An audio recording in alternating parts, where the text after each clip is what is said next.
Just after midnight on December 3, 1984, the city of Bhopal in central India was asleep. Families were tucked into their homes, street vendors had packed up for the night, and children rested peacefully in the shanty towns surrounding the Union Carbide pesticide plant. Then, without warning, a cloud of poison began to rise. Tank number 610 at the Union Carbide India Limited facility had begun leaking methyl isocyanate, a chemical so lethal that even the smallest exposure causes catastrophic damage to the lungs, eyes, and nervous system. Within hours, that invisible cloud had drifted across densely populated neighborhoods, suffocating everything in its path. People woke up unable to breathe, their eyes burning, their lungs filling with fluid. Thousands never woke up at all. By morning, the streets of Bhopal looked like a battlefield. Bodies of humans and animals lay scattered across roads and alleyways. Parents clutched their children, neighbors carried neighbors. The death toll in the immediate aftermath reached somewhere between 3,000 and 8,000 people, depending on whose count you trusted. Over the following weeks and years, that number climbed to an estimated 20,000 lives lost, with over 500,000 people suffering long-term health consequences, including blindness, respiratory disease, neurological damage, and cancers that would haunt generations yet to be born. What makes the Bhopal disaster so devastating is not just its scale, but the fact that it was entirely preventable. Internal documents and investigative reports revealed that Union Carbide had been warned repeatedly about dangerous conditions at the Bhopal plant. Safety systems were outdated, underfunded, and in some cases deliberately disabled to cut costs. The refrigeration unit designed to keep methyl isocyanate stable had been shut down months before the disaster.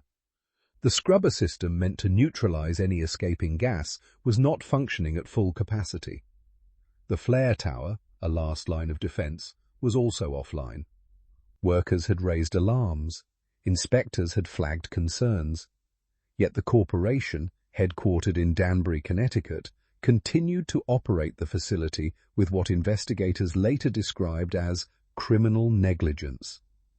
The Bhopal plant was producing pesticides for the Indian agricultural market, but the safety standards applied there were dramatically inferior to those at comparable Union Carbide facilities in the United States. The message embedded in that disparity was chilling, that Indian lives were simply worth less on the corporate balance sheet. This was not a failure of technology.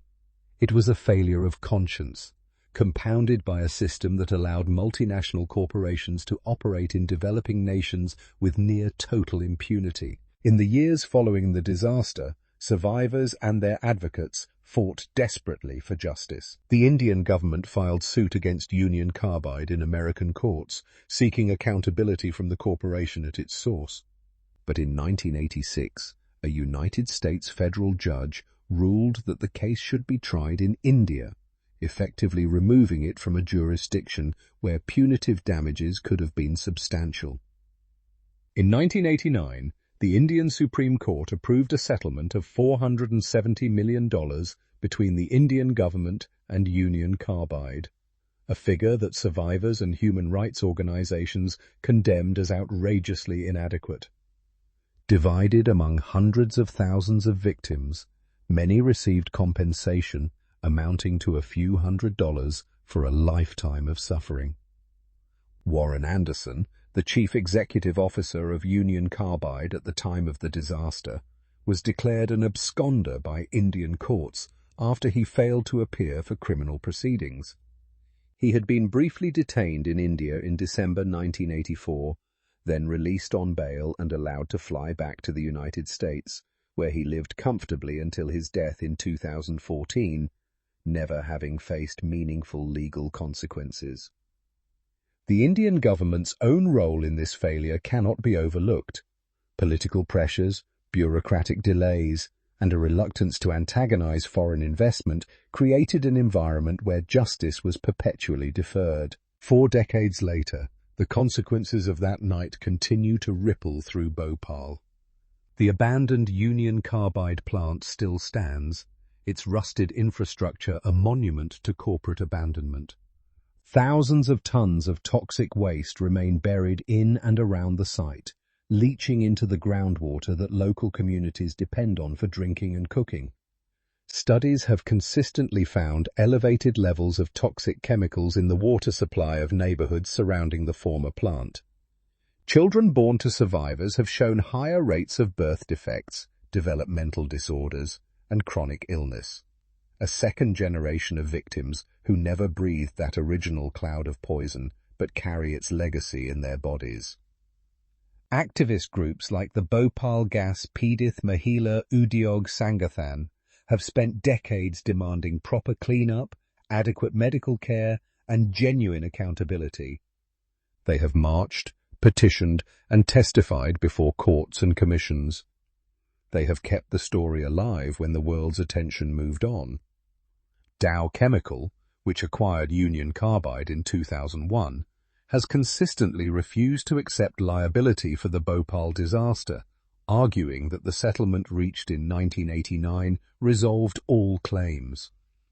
That position has been challenged repeatedly in Indian courts, but enforcement remains elusive. The story of Bhopal is not simply a historical tragedy. It is a living indictment of the systems that allow corporations to externalize suffering onto the most vulnerable communities in the world. It exposes the brutal arithmetic of risk, where profits flow to shareholders in wealthy nations while the costs of negligence are paid in the lungs and lives of the poor. 40 years of inadequate justice should not produce resignation. It should produce rage, and from that rage, a demand for binding international frameworks that hold corporations accountable regardless of where they operate or where their headquarters happen to be registered.